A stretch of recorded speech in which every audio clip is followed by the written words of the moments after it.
لنگر نے برصغیر میں لوگوں کو مسلمان کیا. اس کے ذریعے صوفیہ نے لوگوں کے دل جیتے کہ دل نہیں توڑا جا سکتا, دل توڑنے کا کوئی کفارہ نہیں ہے. تو خاتون ہی مسلمان نہیں ہوئی, وہ سارا خاندان مسلمان ہو گیا.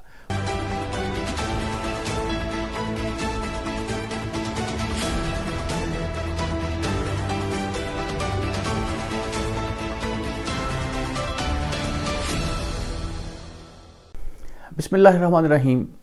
معزز خواتین و حضرات,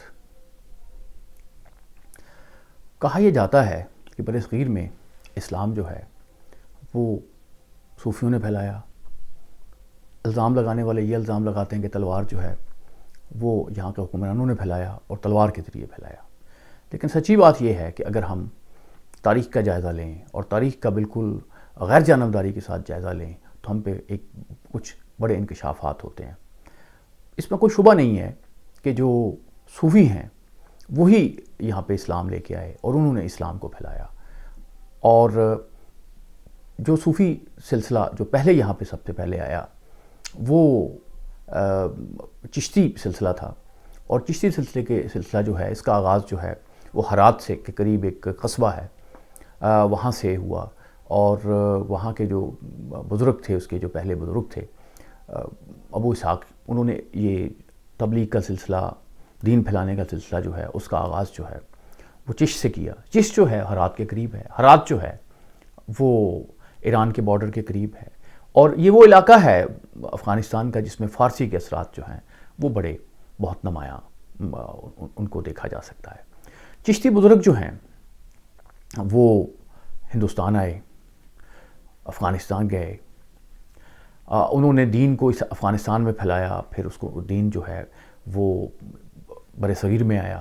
تو اسلام جو ہے میں سمجھتا ہوں کہ اس کی جو ایک بہت زیادہ ایک یہاں جو پھیلاؤ ہوا جن لوگوں کے ذریعے, وہ جو ہیں وہ سینٹرل ایشیا سے آئے, وہ افغانستان سے آئے. تو گویا اسلام جو ہے وہ براہ راست عرب سے, تو محمد بن قاسم کے بعد جو عربوں کی فتوحات ہے وہ کم ہو گئیں. اس کے بعد جتنے بھی اثرات اس خطے پہ جو ہیں وہ ہوئے ہیں وہ صوفی بزرگوں کے ہوئے ہیں, اور ان میں سے جو زیادہ تعداد ہے وہ ان کا تعلق یہاں افغانستان سے ہے یا سینٹرل ایشیا سے ہے. تو یہ جو بزرگ ہیں یہ جو دین لے کے پہنچے, بڑی محبت کا دین لے کے پہنچے, اور انہوں نے یہاں کے لوگوں کو مسلمان کیا.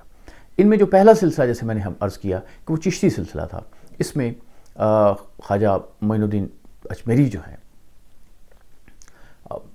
جنہیں غریب نواز بھی کہا جاتا ہے, انہوں نے دین کو بہت زیادہ پھیلایا.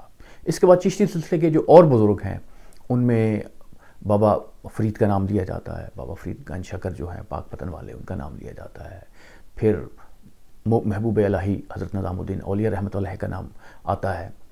اس کے علاوہ اس کے بعد وہ سلسلہ جو ہے یہ آگے بڑھتا ہے. تو آج ہم اس ویڈیو میں جس چیز کا تذکرہ کرنے جا رہے ہیں کہ یہ کون سی ایسی باتیں تھیں, کون سا ایسا معاملہ تھا جس کی وجہ سے جو دین ہے وہ یہاں برصغیر میں پھیلا اور بڑے زوردار انداز سے پھیلا. اور ایک برصغیر کے حکمرانوں کا اور صوفیہ کا اگر ہم جائزہ لیں تو ہمیں ایک چیز بڑی سمجھ میں آتی ہے کہ بہت سے کچھ حکمران ایسے بھی تھے جنہوں نے صوفیہ کی بہت قدر کی. جیسے مغل حکمران تھے, اکبر جو تھا, حضرت سلیم جو چشتی ہیں ان کا معتقد تھا, اسے یقین تھا کہ جو جہانگیر ہیں جس کا نام انہوں نے سلیم رکھا تھا وہ ان کی دعاؤں کا نتیجہ ہے. اسی طرح سے اکبر جو ہے وہ حضرت معین الدین چشتی کے دربار پہ بھی حاضری دیتا رہا, اور اسی طرح سے جہانگیر جو ہے وہ حضرت میاں میر کے دربار میں حاضر ہوا. لیکن بڑی مشہور بات ہے ان کی کہ جہانگیر جو تھا اس کو روک لیا گیا دروازے پہ, دربانوں میں نے روک لیا. تو بادشاہ جو تھا یہ اس کے لیے بڑی ایک غیر معمولی بات تھی. اس نے بڑا غصہ اس سے آیا کہ اسے کیوں روکا گیا ہے, اور اسی کی حکومت میں, اسی کی سلطنت میں ایک درویش کے در پہ اسے روک لیا گیا ہے. تو انہیں بتایا گیا کہ حضرت میاں میر جو ہیں وہ عبادت کر رہے ہیں. کچھ دیر کے بعد جب انہیں بلایا گیا تو جو جہانگیر تھا وہ یہ کہے بغیر نہ رہ سکا کہ یہ درویش کے دروازے پہ دربان کے ہونے کی مطلب سمجھ نہیں آتی. تو اس پہ انہوں نے کہا کہ نہیں, ہم جو ہیں ہم نے در حقیقت جو متکبر لوگ ہیں جو تکبر کے لوگ ساتھ یہاں پہ آتے ہیں، ہم نے ان کے لیے دربان رکھے ہوئے ہیں۔ اس کے بعد اس نے کہا کہ میں جہانگیر نے یہ بات کہی کہ میں دکن کا جو ہے وہاں پہ حملہ کرنا چاہتا ہوں، فتح کرنا چاہتا ہوں، تو آپ اس کے لیے دعا کریں۔ تو اس کو بھی حضرت میاں میر نے کچھ زیادہ پسند نہیں فرمایا، بلکہ وہاں پہ ایک شخص جو ہے وہ ایک روپیہ لے کے آیا، تو وہ روپیہ جو ہے وہ انہوں نے کہا کہ جس کو ضرورت ہے وہ لے لے۔ تو اس کے بعد انہوں نے کہا کہ یہ روپیہ جو ہے یہ جہانگیر کو دے دیا جائے، کیونکہ بادشاہ جو ہے وہ سب سے زیادہ ضرورت مند ہے۔ تو اسی طرح سے جب حضرت میاں میر جو ہیں ان کا ایک معاملہ اور یہاں بات چل پڑی ہے، تو سکھوں کے ساتھ ان کے اچھے تعلقات تھے۔ سکھوں نے ان سے یہ جو گولڈن ٹیمپل ہے یا جو مین ان کا جو گردوارہ ہے اس کا سنگ بنیاد جو حضرت میاں میر سے رکھوایا تھا۔ تو جو گروز تھے سکھوں کے وہ ان سے اچھے تعلقات تھے حضرت میاں میر صاحب کے۔ تو جب مغلوں نے ان کے خلاف کارروائی شروع کی تو حضرت میاں میر جو ہیں انہوں نے مغل بادشاہوں کی مخالفت کی اور سکھ جو گرو تھے ان کی حمایت کی، اور سکھ جو ہیں اسی وجہ سے حضرت میاں میر کو بھی اپنا گرو مانتے ہیں، جب لاہور آتے ہیں تو وہاں پہ حاضری دیتے ہیں۔ تو یہ ایک سلسلہ ہے جو مختلف ہمیں مزار نظر آتے ہیں برِ صغیر میں۔ یہ مرکز ہیں یہاں سے اسلام پھیلا، جن لوگوں نے اسلام پھیلایا۔ تو اسلام پھیلانے میں جو بڑا میجر رول ہے وہ چشتی بزرگوں کا ہے۔ لاکھوں لوگ مسلمان ہوئے جن کے ہاتھوں پہ، میں سمجھتا ہوں ان کی تعداد جو ہے ابھی کروڑوں تک پہنچ چکی ہے، جو کسی نہ کسی طریقے سے وہاں سے فیض حاصل کرتے ہیں۔ تو جو چشتی بزرگ تھے انہوں نے جو یہاں پہ ایک سلسلہ رکھا، سب سے پہلی بات جو تھی وہ یہ کی کہ خدا سے محبت کرنی ہے۔ خدا سے محبت کیے بغیر کچھ حاصل نہیں ہو سکتا، اور خدا سے محبت کا طریقہ یہ ہے کہ خدا کی مخلوق کے ساتھ محبت کی جائے۔ اور دوسری بات یہ کی کہ تبلیغ، جو روایتی تبلیغ ہوتی ہے وہ نہیں کرتے تھے، وہ لنگر کھلاتے تھے، اور لنگر کے ساتھ وہ سماع جو ہے، قوالی جو ہے اس کا اہتمام ہوتا تھا۔ اس کے ساتھ جو ہے ان کے ہاں سب لوگ آتے تھے، سب لوگوں سے وہ محبت کرتے تھے، اللہ کی مخلوق سے وہ محبت کرتے تھے۔ لوگ ان سے اتنا زیادہ متاثر ہوتے تھے ان کے حسن اخلاق سے کہ لوگ جو ہیں وہ مسلمان ہو جاتے تھے۔ مجھے یہاں پہ جو ایک چشتی صابری بزرگ ہیں خواجہ غلام فرید، جن کا تعلق جو ہے مٹھن کوٹ سے ہے، وہاں پہ ان کا مزار ہے اور مجھے بھی وہاں حاضری کی سعادت نصیب ہوئی ہے۔ تو مجھے جب لوگ کیوں مسلمان ہوتے تھے تو اس کی ایک مثال جو ہے میں ان کی ایک زندگی سے دیتا ہوں کہ ایک دفعہ حضرت خواجہ غلام فرید جو تھے وہ تشریف فرما تھے، تو ایک خاتون، کراڑ خاتون جو کافر تھی، وہ حاضر ہوئی۔ اس نے جو پکوڑے تھے، گرم گرم پکوڑے بنائے ہوئے تھے، تو وہ لے کے پیش ہوئی اور اس نے کہا کہ حضور میں نے یہ آپ کی محبت میں یہ آپ کے لیے گرم گرم پکوڑے بنائے ہیں، تو آپ انہیں کھا لیں۔ تو حضرت نے خاتون کو دیکھا، اس کے چہرے پہ بڑی محبت تھی، بڑی عقیدت تھی، خاتون کافر تھی۔ تو خواجہ صاحب نے وہ پکوڑے کھا لیے۔ جب خواجہ صاحب نے وہ پکوڑے کھا لیے تو وہاں پہ مفتی جو تھے اس وقت تشریف فرما تھے، انہوں نے کہا خواجہ صاحب یہ آپ نے کیا کیا ہے؟ کیا آپ کو یہ نہیں پتا کہ روزہ نہیں توڑتے؟ آپ تو روزے تھے۔ تو اس پہ صوفی جو خواجہ صاحب ہیں انہوں نے برجستہ کہا کہ حضرت روزہ توڑنے کا کفارہ کیا ہے؟ یہی ہے نا کہ 60 مسکینوں کو کھانا کھلایا جائے یا 60 روزے رکھے جائیں۔ تو آپ مجھے یہ بتائیں کہ انسان کے دل کو توڑنے کا جو ہے وہ کیا کفارہ ہے؟ برصغیر میں اسلام اس لیے پھیلا کہ ہمارے جو صوفی تھے وہ لوگوں کا دل جو ہے وہ جیتنا بھی جانتے تھے، دل رکھنا بھی جانتے تھے، اور دل کو خوش کرنا بھی جانتے تھے۔ ایک چیز جو ہے جس نے ہم بہت سے دوسرے ایکسپیکٹس جو ہیں، پہلو جو ہیں صوفیوں کے، ان کا تذکرہ کرتے رہیں گے کہ کس طرح انہوں نے اسلام کو پھیلایا۔ اس میں ایک جو اہم پہلو ہے وہ میں آج جس پہ گفتگو کرنے جا رہا ہوں وہ ایک لنگر کا پہلو ہے۔ میں نے اپنی ایک گزشتہ ویڈیو میں بتایا تھا کہ پاکستان بھر میں اتنے زیادہ لنگر خانے قائم کیے ہیں، ہو گئے ہیں، اور اللہ نے اپنے صوفیوں کو، اپنے بزرگوں کو یہ ایک طرح سے ان کے درباروں کو میں یہ ایک برکت دی ہے کہ وہاں پہ ہر وقت جو ہے لنگر خانہ جاری ہوتا ہے، وہاں سے ہر شخص جو ہے وہ کھا سکتا ہے، اور ہر شخص جو ہے وہاں سے جو ہے وہ استفادہ کر سکتا ہے۔ جو بہت سے لوگ ہیں، اب ہندوؤں نے ایک کوشش یہ کی ہے کہ ہر چیزوں کی جو معاملہ ہے جو بھی بر صغیر میں اچھی چیزیں نظر آتی ہیں ان کا کسی نہ کسی طریقے سے جو تعلق ہے وہ سن 66 سے جوڑتے ہیں، ہندوؤں سے جوڑتے ہیں۔ لنگر کے متعلق بھی وہ کہتے ہیں کہ نہیں، ہندوؤں کے کچھ جو فرقے تھے وہاں بھی لنگر کا اہتمام تھا۔ تو میں اس سے اختلاف نہیں کرتا، لیکن ایک بات جو ہے بڑی واضح ہے، وہ یہ کہ ہندو تاریخ ہمیں یہ بتاتی ہے کہ وہاں پہ ذات پات کا بڑا سخت نظام تھا۔ کم ذات کا آدمی تھا وہ دوسری بڑی ذات کے ہندوؤں کے مندر میں نہیں جا سکتا تھا۔ تو یہ جو ایک مسئلہ تھا، اس سے ہم سمجھ سکتے ہیں کہ وہ جو اگر لنگر کا اہتمام بھی ہوگا قدیم ہندوستان میں تو وہ بھی خاص طبقے کے لوگوں کے لیے ہوگا، خاص ذات کے لوگوں کے لیے ہوگا۔ لنگر کا وہ تصور جو مسلمان صوفیہ نے پیدا کیا وہ ان میں نظر نہیں آ سکتا۔ لنگر کا لفظ جو ہے یہ فارسی سے آیا، اور لنگر کے کچھ آداب ہوتے ہیں، لنگر کے کچھ اصول ہوتے ہیں، اور یہ بزرگوں نے خاص طور پہ جو چشتی بزرگوں نے قائم کیا کہ یہ لنگر ان میں اس میں اہتمام کیا جاتا تھا۔ جو ہمیں روایات ملتی ہیں، جو تاریخی حقائق ملتے ہیں، اس کے مطابق لنگر کا ایک جو آغاز ہے وہ حضرت بابا فرید گنج شکر جو ہیں پاک پتن والے، انہوں نے کیا۔ جو ان کے مرید جو تھے وہ چیزیں لے کے آتے تھے تو وہ اپنے مریدوں میں تقسیم کر دیتے تھے، اور اس طرح سے آہستہ آہستہ لوگوں میں ایک لنگر کی جو صورتحال ہے وہ پیدا ہوئی۔ چشتی سلسلے کے جو بڑے بزرگ ہیں خواجہ معین الدین چشتی، ان کے ہاں تو باقاعدہ لنگر کا بہت بڑا اہتمام تھا۔ وہ تو لنگر بہت زیادہ کرتے تھے، اور وہاں بھی اب بڑی بڑی دیگیں ہیں جو ان میں سے مغل حکمران جو ہیں وہ بھی اس میں حصہ ڈالتے تھے، اور اس کے بعد دوسرے جو ہے وہ لوگ بھی اس میں ایک معاملہ ڈالتے تھے۔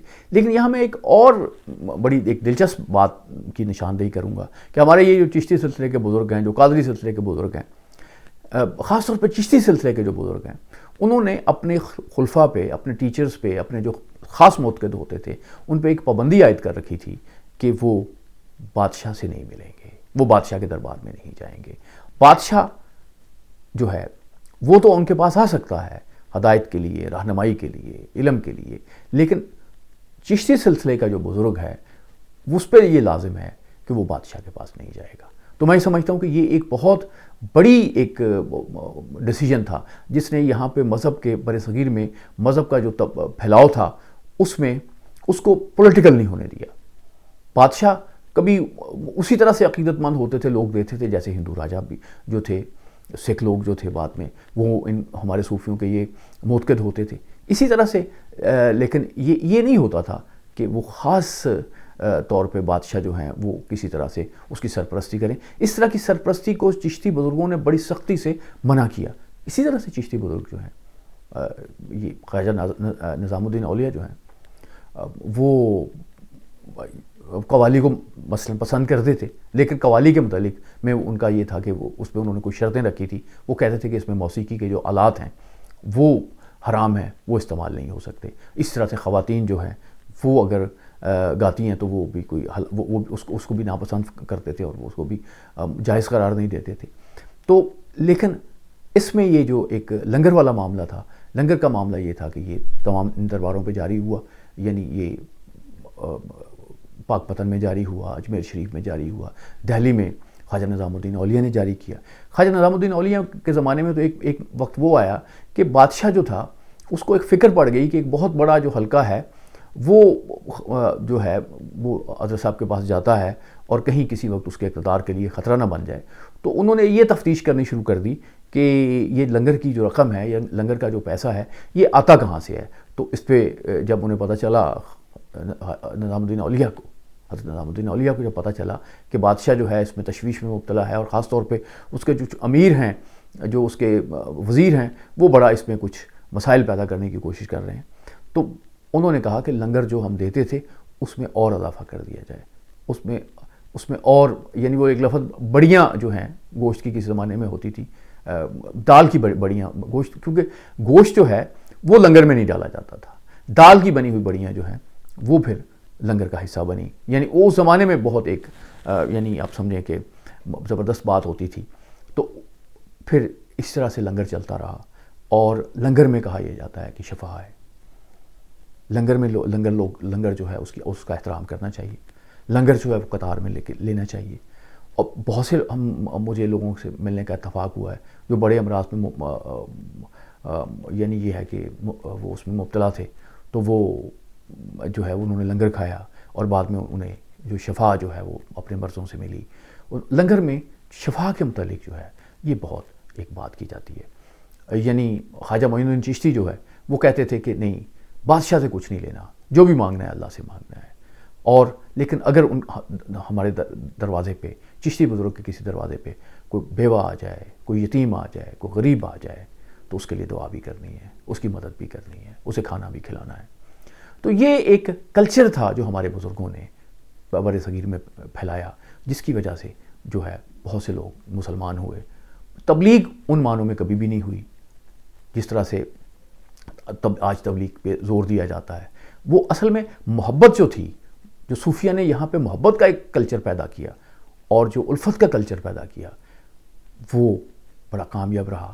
اور وہ اسی کی وجہ سے جو ہے یہاں پہ اسلام پھیلا. اور پھر اسی میں سمجھتا ہوں کہ ٹیکٹس کو یا اسی ایک طریقہ کار کو جو لنگر کا طریقہ کار ہے, اس کو سکھوں نے استعمال کیا.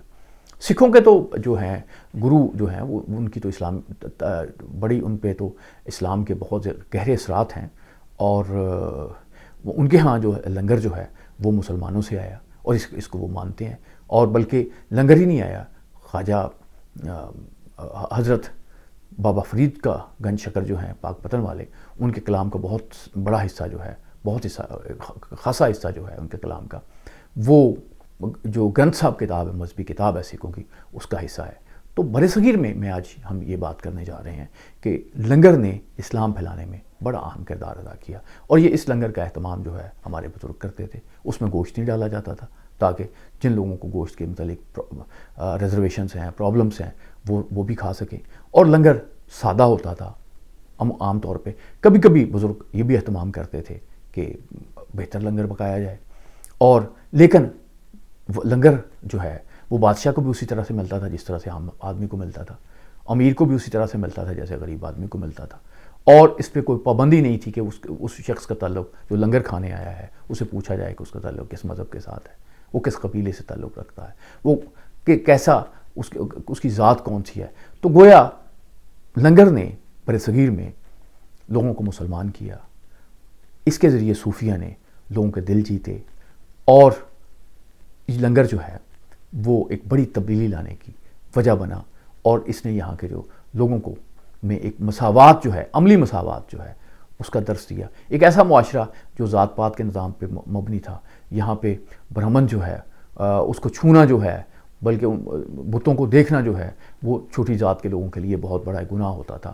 وہاں پہ وہ جاتے تھے تو یہ جو ہمارے صوفی ہیں, بڑے عظیم صوفی ہیں, یہ لوگوں کو گلے لگاتے تھے. اسی طرح سے جیسے اب میں نے تھوڑی دیر پہلے بات آپ سے کی تھی کہ وہ خاتون جو ہے کراڑ, جب خواجہ غلام فرید جو ہیں انہوں نے یہ مفتی صاحب کو بتایا کہ دل نہیں توڑا جا سکتا, دل توڑنے کا کوئی کفارہ نہیں ہے, تو خاتون ہی مسلمان نہیں ہوئی, وہ سارا خاندان مسلمان ہو گیا. اس کی وجہ سے اس علاقے میں اسلام پھیلا. تو اسلام جو پھیلا ہے, سچی بات یہ ہے, وہ لوگوں کے دل جیتنے سے پھیلا ہے. اور دل جیتنے میں لنگر کا کردار جو ہے برصغیر میں وہ بہت اہم رہا ہے. اور یہ روایت پاکستان میں بھی جاری و ساری ہے. تو اس میں یعنی ایک لنگر کے کچھ میں یہاں پہ عرض کرنا چاہوں گا. لنگر کھانے کے کچھ آداب ہوتے ہیں. ایک تو احترام سے کھانا چاہیے, ادب سے کھانا چاہیے.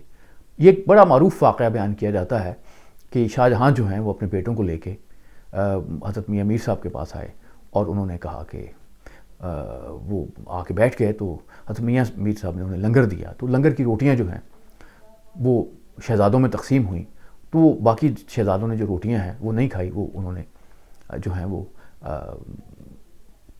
اورنگزیب کو دے دی. تو اس کے بعد جب بادشاہ نے پوچھا کہ میں آپ کے پاس ایک یہ مشورہ لینے آیا تھا کہ مجھے کیا کرنا چاہیے, تو مجھے ذرا ہدایت کریں, نصیحت کریں کہ میں کیا کروں, کیسے سلطنت تقسیم کروں. تو میں نے جو سلطنت جو ہے تو اس پہ حضرت میاں میر نے کہا کہ اس کا فیصلہ تو لنگر نے کر دیا ہے. یہ لنگر ہی ہوتا ہے جو لوگوں کی قسمت بھی بدل دیتا ہے, جو لوگوں میں اسلام کی روح بھی پھونک دیتا ہے.